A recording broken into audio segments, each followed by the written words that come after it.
Hello everyone, welcome back in my channel.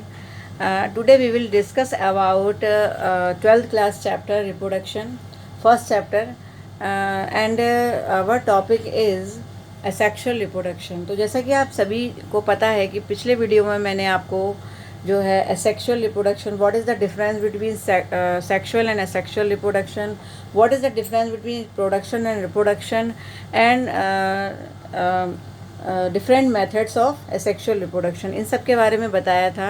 तो आज मैं आपको एसेक्सुअल रिप्रोडक्शन से रिलेटेड कुछ ऐसी बातें बताने वाली हूँ जिस पर बहुत ज़्यादा क्वेश्चंस पूछे जाते हैं और कॉन्सेप्ट्स आपको क्लियर हो जाएंगे इससे। ठीक है, तो सबसे पहले आते हैं हम फर्स्ट कॉन्सेप्ट पर। तो फर्स्ट कॉन्सेप्ट हमारा क्या है?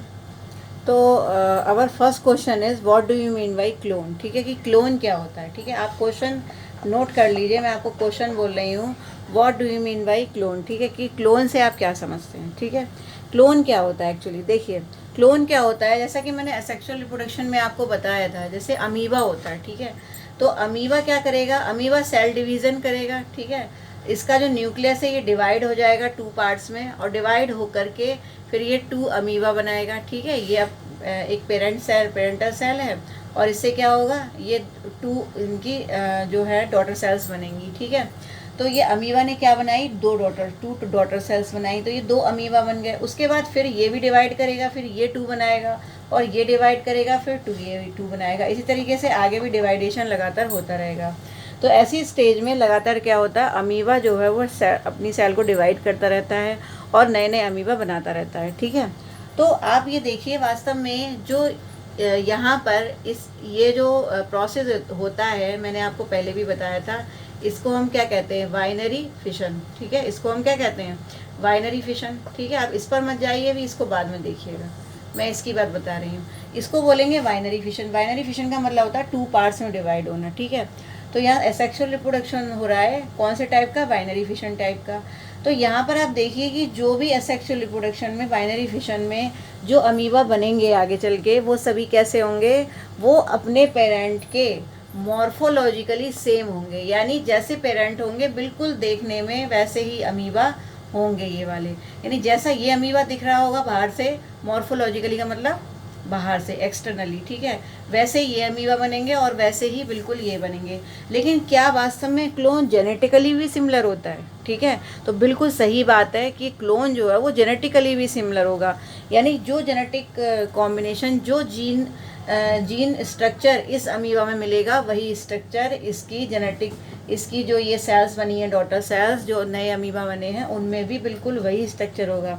इसका मतलब ये हुआ कि क्लोन क्या होती है, क्लोन होती है morphologically and genetically same individual. ठीक है, क्लोन क्या होता है, morphologically and genetically same individual. जैसे कि आपने एक जुरासिक पार्क मूवी देखी होगी, उसमें क्या होता है, जो साइंटिस्ट जो है वो क्लोन के बारे में बताया। आपने शायद अगर ठीक से देखी होगी मूवी तो आपको याद होगा कि उसमें साइंटिस्ट एक शो दिखाता है, और शो में ये दिखाता है कि उसने वास्तव में डायनासोर्स के क्लोन बना रखे हैं। ठीक है, तो कैसे बनाया है कि जो भी फॉसिल्स मिले डायनासोर के, उसमें से जीन्स लेकर के उसने जो है नए डायनासोर बनाए।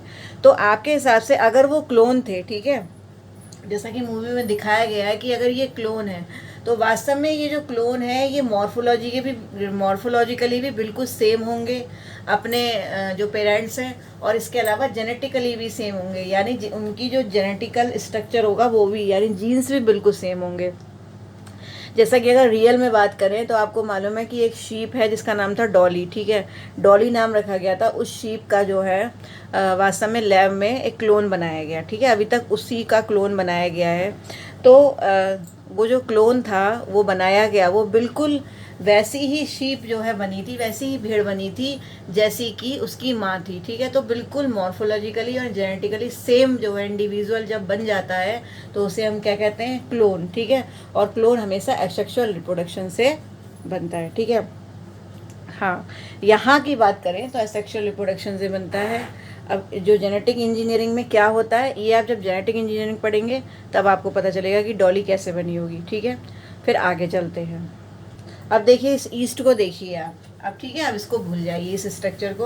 अब हम बात करते हैं ईस्ट की। तो ईस्ट में आपको पता है बाइनरी फिशन नहीं होता, इसमें 1 2 में डिवाइड नहीं होगा, ठीक है। जो 1 इंडिविजुअल है वो 2 में डिवाइड नहीं होगा। यहाँ पर क्या हो रहा है, एक बड निकल रही है। ये क्या है, जैसे कि हाइड्रा में भी ऐसे ही होता है। हाइड्रा के बारे में मैंने आपको बताया था कि यहाँ पर एक बड निकल आती है। अब देखिए ये बड निकल आई, उसके बाद ये न्यूक्लियस जो है ये 2 में डिवाइड हुआ था, फिर एक न्यूक्लियस इसमें भी बन गया और एक न्यूक्लियस इसमें भी बन गया, सेल डिवीज़न हुआ। और फिर बाद में जो ये वाली जो बड थी वो सेकेंड ईस्ट में, यानी ये दोनों अलग अलग हो गई, ये अलग हो गई और ये वाली अलग हो गई। तो आप देखिए बडिंग में क्या हो रहा है, यहाँ पर भी इंडिविजुअल जो है वो डिवाइड होके अलग हो रहा है, ठीक है। जब डिवाइड हो रहा है और नए इंडिविजुअल का फॉर्मेशन हो रहा है, नई डॉटर सेल्स बन रही, तो इसका मतलब ये हुआ कि ये भी वास्तव में क्या होंगी, क्लोन ही होंगी। मतलब क्लोन का मतलब क्या हुआ, morphologically and genetically same structure. तो चाहे हम ईस्ट की बात करें, चाहे हम हाइड्रा में बडिंग की बात करें और चाहे हम अमीबा में बडिंग की बात करें, ये सभी स्ट्रक्चर क्या होते हैं, क्लोन होते हैं। और क्लोन क्या होता है, clone is morphologically and genetically same structure of their parents, ठीक है। तो ये आपको पता होना चाहिए। उसके बाद नेक्स्ट क्वेश्चन हमारा क्या बनता है इस चैप्टर का। तो देखिए बच्चों, अब नेक्स्ट क्वेश्चन जो हमारा बनता है वो है डिस्क्राइब इंसिस्टेशन इन अमीबा, ठीक है, कि अमीबा में इंसिस्टेशन कैसे होता है। या फिर सेकंड क्वेश्चन ये बनता है स्पोरुलेशन, ठीक है। डिस्क्राइब हमें करना है इंसिस्टेशन को, ठीक है। अगर आपको ये दिख नहीं रहा है तो यहाँ पर मैं देखिए फ्लैश की वजह से आपको दिख नहीं रहा है, मैं यहाँ पर लिख देती हूँ इंसिस्टेशन, ठीक है। तो देखिए encystation, describe encystation in amoeba and describe sporulation in amoeba. अब मैं आपको बताती हूँ कि ये वास्तव में होता क्या है, ठीक है। देखिए अमीबा जो होता है वास्तव में जब अनफेवरेबल कंडीशंस में होता है। अनफेवरेबल कंडीशंस मीन्स कि the condition in which amoeba does not grow, ठीक है, अमीबा ग्रो नहीं कर सकता, ठीक है। ऐसी कंडीशंस होती हैं, उसके पास वाटर लेवल कम होता है या उसके बाद न्यूट्रिएंट्स कम होते हैं, ठीक है। तो ऐसी स्टेज में जब वो अनफेवरेबल कंडीशंस में होता है तो वो क्या करता है, उसे न्यूट्रिशन नहीं मिलता ठीक से। और ऐसी स्टेज में अमीबा क्या करता है कि अमीबा जो है उसका जो स्यूडोपोडिया है, ठीक है, ये देखिए ये स्यूडोपोडिया है, आप जानते हैं इसको स्यूडोपोडिया बोलते हैं हम लोग, ठीक है। तो स्यूडोपोडिया जो वो विदड्रॉ हो जाता है, यानी इससे अलग हो जाएगा, ठीक है। और उसके बाद में फिर क्या होगा, ये इसके चारों तरफ सिस्ट बन जाएगी। क्या होगा, इसके चारों तरफ जब ये विदड्रॉ हो जाएगा तो इसके चारों तरफ सिस्ट बननी शुरू हो जाएगी, ठीक है। तो जब ये सिस्ट बनेगी तो ये जो सिस्ट होती है ये 3 लेयर्ड सिस्ट होती है। कैसी होती है, इसमें 3 लेयर्स होती है, जैसा कि आपको दिख रहा है इसके अंदर कितनी है, 3 लेयर्ड सिस्ट है, ठीक है।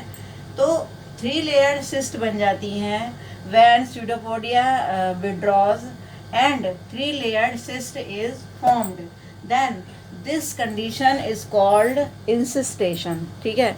ऐसी कंडीशन को हम क्या बोलते हैं, इंसिस्टेशन बोलते हैं। इंसिस्टेशन का मतलब होता है सिस्ट का बनना, ठीक है।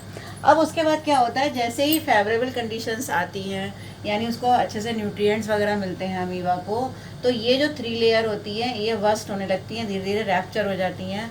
और इसके बाद इसमें से क्या निकलते हैं, स्पोर्स निकलते हैं। क्या होते हैं, स्पोर्स। और इनको हम क्या कहते हैं, स्यूडोपोडियो स्पोर्स, ठीक है। इसको क्या बोलते हैं, स्यूडोपोडियो स्पोर्स। तो देखिए यहाँ से क्या होगा, स्यूडोपोडियो स्पोर्स निकलेंगे और उन्हीं स्यूडोपोडियो स्पोर्स से फिर छोटे छोटे अमीबा जो है वो बन जाएंगे, मिन्यूट अमीबा बनते हैं इसमें, जो डॉटर सेल्स बन जाएंगी और ये आगे चल के नया amoeba formation, new amoeba formation हो जाएगा। तो कहने का मतलब ये है कि देखिए यहाँ से लेके यहाँ तक का पूरा प्रोसेस, यानी सिस्ट का बनना, इस पूरे प्रोसेस को हम क्या बोलेंगे, इंसिस्टेशन, ठीक है। लेकिन उसके बाद का जो प्रोसेस है, यानी इस सिस्ट से क्या स्पोर्स का बनना, उसके बाद स्पोर्स से अमीबा का बनना, ये पूरा प्रोसेस जो जिसमें स्पोर्स काम करते हैं, तो ये जो पूरा प्रोसेस है इसको हम स्पोरुलेशन बोलते हैं, ठीक है। तो स्पोरुलेशन और इंसिस्टमेंट आपको समझ में आ गया होगा आई थिंक, ठीक है। उसके बाद फिर आगे बढ़ते हैं। इसके बाद अगला जो टॉपिक है वो है फ्रेगमेंटेशन, ठीक है, कि फ्रेगमेंटेशन क्या होता है। देखिए फ्रेगमेंटेशन, बाइनरी फिशन जो है उसमें क्या होता है, 2 पार्ट्स में डिवाइड होगा, कोई भी इंडिविजुअल होगा। लेकिन फ्रेगमेंटेशन में क्या होगा कि कई सारे फ्रेगमेंट्स में, यानी कई सारे टुकड़ों में वो डिवाइड हो जाएगा, ठीक है। तो उसको क्या बोलेंगे, फ्रेगमेंटेशन। बस दोनों में इतना अंतर है कि बाइनरी फिशन में क्या होता है, 2 में डिवाइड होता है, जबकि फ्रेगमेंटेशन में कई सारे पार्ट्स जो हैं वो बन जाते हैं। और फ्रेगमेंटेशन किस में मिलता है? हाइड्रा में मिलता है। जितने वो सिलेंट्रेटा फाइलम के जितने भी एनिमल्स होते हैं, जैसे हाइड्रा है, ठीक है, प्लेनेरिया है, तो हाइड्रा और प्लेनेरिया दोनों में क्या होता है, जैसे कि प्लेनेरिया जो होता है, प्लेनेरिया ऐसा इस टाइप का होता है। अगर मान लीजिए इसको 2 पार्ट्स में इस तरह से हम इसको कट कर देंगे कई पार्ट्स में, तो क्या होगा, अलग अलग फ्रेगमेंट बन जाएंगे और अलग अलग हर फ्रेगमेंट से नया प्लेनेरिया बन जाएगा, ठीक है।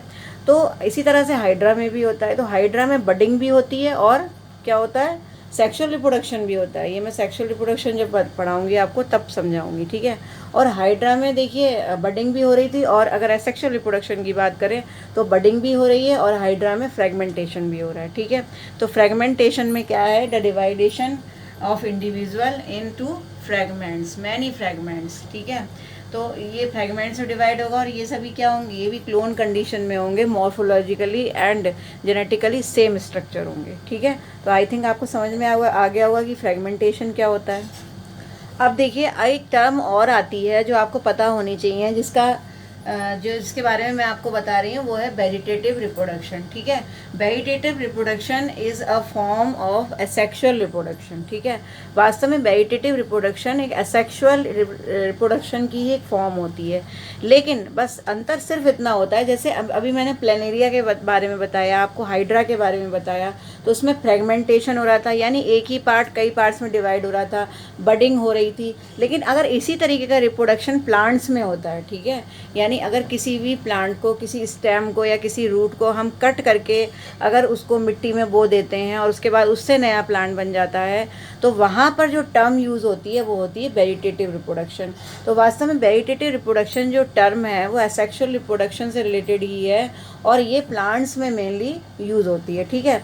तो प्लांट्स में कैसे होती है, आपको मालूम होगा कि बहुत सारे प्लांट्स ऐसे होते हैं जिनका अगर हम कोई एक पार्ट होता है, ऐसा एक पार्ट ज़रूर होता है जिसको कट करके अगर ज़मीन में बो देते हैं तो क्या होता है, उससे नया प्लांट निकल आता है। जैसे आपने सुना होगा पोटैटो के बारे में। पोटैटो जो होता है हमारा, उस पर देखिए इस तरह की आपने देखा होगा नोट्स, इंटर नोट्स होती हैं, ठीक है। इनको बड्स भी बोलते हैं, या हम कॉमन लैंग्वेज में हम इसको आइज़ भी बोलते हैं। आपने देखा होगा घर में आप आलू को 2 दिन तक नमी में रख दीजिए तो आपको इस तरह की कलियां जैसी मिलेंगी निकली हुई, ठीक है। तो ये नोट्स और इंटर नोट्स होते हैं, और इसीलिए जो ये ट्यूबर है, ये वास्तव में क्या है, ये पोटैटो ट्यूबर है, ठीक है। तो पोटैटो ट्यूबर में अब मान लीजिए इसका अगर कोई भी पार्ट इस तरह से हमने काट दिया जिसमें ये आइज़ हों, यानी जिसमें ये नोट्स और इंटर नोट्स निकली हुई हैं इस तरह से, अगर इसका कोई भी पार्ट जिसमें एक नोड और या फिर इंटर नोड मिले, तो अगर कोई भी पार्ट हम कट करके ज़मीन में सोइंग कर देंगे मिट्टी में, तो उससे नया प्लांट बन जाएगा, ठीक है। तो आप देख रहे हैं ना कि एक पार्ट से और नए नए प्लांट्स बन रहे हैं। तो ऐसे रिप्रोडक्शन को क्या कहते हैं, वेजिटेटिव रिप्रोडक्शन। और ये जो वेजिटेटिव रिप्रोडक्शन हो रहा है ये वास्तव में हो किससे रहा है, ये ट्यूबर से हो रहा है, ठीक है। क्योंकि जो पोटैटो उसको क्या बोलते हैं, हम ट्यूबर बोलते हैं। इसी तरीके से आप और भी एग्जाम्पल समझ सकते हैं, जैसे जिंजर, ठीक है। जिंजर में भी आप देखते होंगे, जब आप अदरक को देखें, जैसे कि पोटैटो में जो है वो बड्स होती हैं, ठीक है, उसी तरीके से जिंजर में भी इसी तरह की बड्स निकलती हैं, और उनको बड्स को कट करके अगर हम सॉइल में जो है वो सोइंग कर देते हैं तो उसके बाद कल्टीवेशन होता है किसका, जिंजर का, ठीक है। आप कभी किसी किसान से पूछिए, किसी फार्मर से पूछिए वो किस तरह से कल्टीवेट करता है, तो आपको समझ में आ जाएगा। तो बिल्कुल इसी तरीके से जिंजर में भी होता है, जैसे पोटैटो में होगा, ठीक है। और दोनों ही क्या है, स्टेम है। जिंजर भी स्टेम है और पोटैटो यानी आलू भी क्या है, स्टेम है। इसी तरीके से ब्रायोफाइलम, ठीक है। ब्रायोफाइलम एक लीफ होती है। तो ब्रायोफाइलम में क्या होता है, ये एक लीफ होती है, और आप देखिए इसी लीफ में से नई नई लीफ निकलने लगती है। देखिए ये एक लीफ है, ये पौधा शायद आपने देखा भी होगा, आसानी से मिल जाता है। तो इस ब्रायोफाइलम में क्या हो रहा है कि एक ही लीफ है और उससे नई नई लीव्स निकल रही हैं, ठीक है। और यहाँ पर जो लीफ है, यहाँ पर इसमें एडवेंशियस रूट्स भी निकल आती हैं, यानी इसी में से जड़ें निकलना शुरू हो जाती हैं। यानी एक लीफ है, उसी से नई लीफ का फॉर्मेशन शुरू हो जाता है। तो यहाँ पर भी क्या है, वेजिटेटिव रिप्रोडक्शन है, ब्रायोफाइलम, ठीक है। तो ये लीफ में होता है, जबकि वहाँ क्या हो रहा था, स्टेम में हो रहा था। तो ये आपको पता होना चाहिए, ठीक है। तो अगर आप देखें तो लीफ बड्स, इनको हम क्या बोलते हैं, लीफ बड्स बोलते हैं, ठीक है। तो ये आपको समझ में आ गया। इसी तरीके से जो आपका वाटर हाइजिन्थ होता है, वाटर हाइजिन्थ का मतलब जो सिंगाड़ा होता है, ठीक है। कभी आप देखिए कि आप किसी पॉन्ड के पास जाइए और वहाँ पर जो सिंघाड़े के पौधे होते हैं, यानी सिंघाड़े को कहते हैं वाटर हाइजिन, ठीक है। तो वाटर हाइजिन जो होता है उसका प्लांट अगर आप देखेंगे तो उसकी जो प्लांट की जो डंडी होती है, डंडी से मतलब ऑफसेट बोलते हैं इसको, क्या बोलते हैं, ऑफसेट, ठीक है। वो जो देखिए इसको बोलते हैं ऑफसेट, ठीक है। तो ऑफसेट्स जो होते हैं यानी जो प्लांट होता है उसकी डंडी जो होती है बीच में, अगर उसको कट करके पानी में डाल दें इसी तरीके से तो बहुत सारा वाटर हाइजिन जो है वो प्रोड्यूस हो जाता है, ठीक है। तो अगर मान लीजिए एक वाटर हाइजिन हो गया तो वो ही चारों तरफ जो है पूरे पॉन्ड में वाटर हाइजिन को डेवलप कर देता है, ठीक है। तो जो ऑफसेट होते हैं यानी जो उसका स्टेम होता है ऑफसेट, यहाँ पर आप अपनी बुक में देखिए डायग्राम बना हुआ, आपको समझ में आ जाएगा। तो इस तरीके से अगर मान लीजिए प्लांट के किसी भी पार्ट से अगर रिप्रोडक्शन हो रहा है, सेक्सुअल रिप्रोडक्शन हो रहा है और नया इंडिविजुअल बन रहा है तो उसको क्या बोलते हैं, वेजिटेटिव रिप्रोडक्शन। इसके बहुत सारे एग्जांपल मैंने आपको बता दिए और आप अपनी बुक में भी देख सकते हैं। तो आप मुझे कमेंट करके ये बताएंगे कि आपने कहाँ कहाँ ऑब्ज़र्व किया इस तरह के वेजिटेटिव रिप्रोडक्शन को, और कौन कौन से प्लांट्स हैं, जैसे रोज़ है, ठीक है, रोज़ में भी होता है।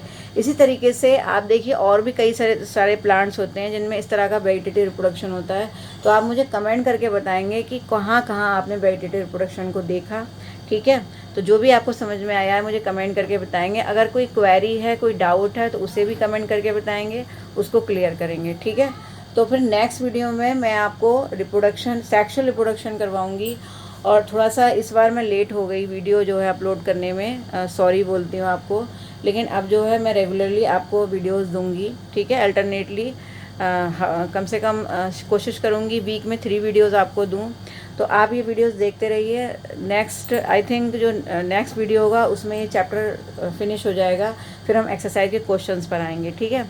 तो आप इसको अच्छे से पढ़ लीजिए और एक एक चीज़ को समझ लीजिए। मुझे कमेंट करके ज़रूर बताइए कि आपको समझ में आ रहा है या नहीं आ रहा, और आ रहा है तो कैसा लग रहा है आपको, ठीक है।